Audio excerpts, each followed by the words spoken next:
नमस्कार। आज हम पढ़ने जा रहे हैं औपचारिक पत्र। इससे पहले हमने अनौपचारिक पत्र के बारे में पढ़ा था, लेकिन अनौपचारिक पत्र को समझाने के बाद भी बहुत सारे बच्चों ने जब एग्जाम में पत्र लिखा तो वह गलत लिखा, मतलब कि उसको लिखने का तरीका गलत था।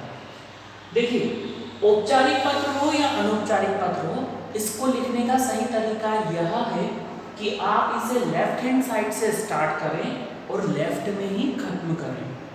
पहले इसे पैटर्न चलता था कि आपने पत्र लेफ्ट हैंड साइड से स्टार्ट किया, लेकिन जो एंड होता था वह राइट हैंड साइड पर जाकर खत्म होता था।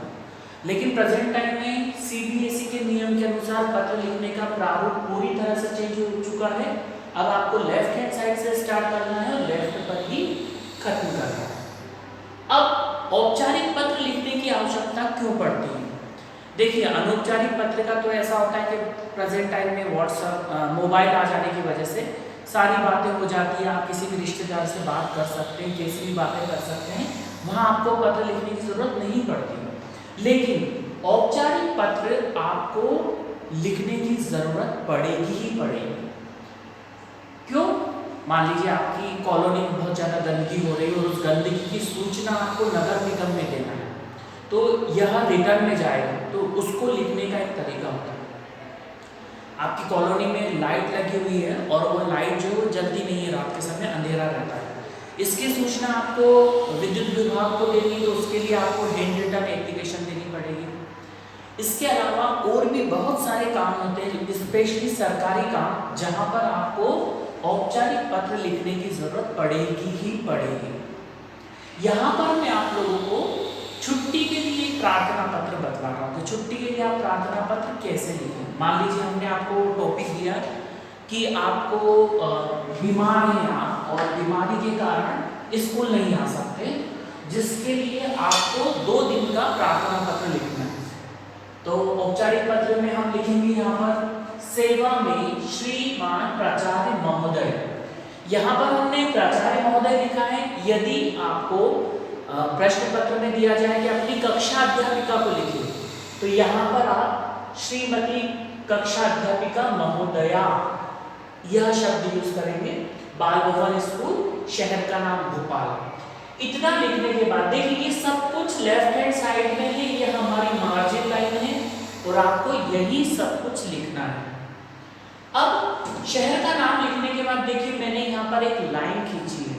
इसका मतलब हुआ कि आपको इतना पोर्शन लिखने के बाद एक लाइन छोड़ना है, ठीक है। उसके बाद हम लिखेंगे यहाँ पर विषय। विषय मतलब कि आपको किस सब्जेक्ट पर प्रार्थना पत्र लिख रहे हैं। तो यहाँ पर हम लिखेंगे छुट्टी के लिए लिख रहे हैं हम, तो यहाँ पर लिखेंगे अवकाश के लिए प्रार्थना पत्र। ये हमारा विषय जो है वह प्रश्न पत्र में दिया हुआ होगा। उसके बाद फिर देखिए, मैंने छोटी सी लाइन खींची। इसका मतलब फिर वही हुआ कि हमें यहाँ पर एक लाइन छोड़ना है। उसके बाद हमने शब्द यूज किया, जस्ट नीचे वाली लाइन में मान्यवर कॉमा लगाया और उसके नीचे हम जिस टॉपिक पर आप पत्र लिखने को दिया है वह टॉपिक लिखिएगा। यहाँ पर मुख्य विषय, मान लीजिए आप बीमार है और उसकी सूचना दे रहे हैं, तो मान्यवर महोदय, मैं पिछले 2 दिनों से बीमार हूँ, जिस कारण से मैं स्कूल नहीं आ सकता, तो कृपया करके आप मुझे 2 दिन का अवकाश देने की कृपा करें। बस, मतलब आपको कम से कम शब्दों का यूज करते हुए पत्र लिखना है। आपको अपनी बात भी कह देनी है और पत्र क्यों लिख रहे हैं यह भी बता देना है।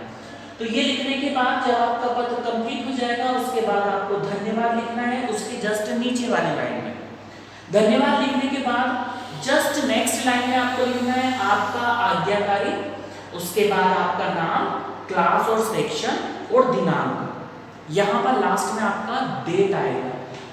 अनौपचारिक पत्र में हम क्या करते थे कि सबसे पहले हम डेट लिखते थे, लेकिन यहाँ पर ऐसा नहीं होगा। डेट यहाँ पर नीचे ही नीचे आएगा। आपको फिर एक बात ध्यान में रखना है कि औपचारिक पत्र हो या अनौपचारिक पत्र हो, आपको लेफ्ट हैंड साइड से स्टार्ट करके लेफ्ट पर ही खत्म करना है।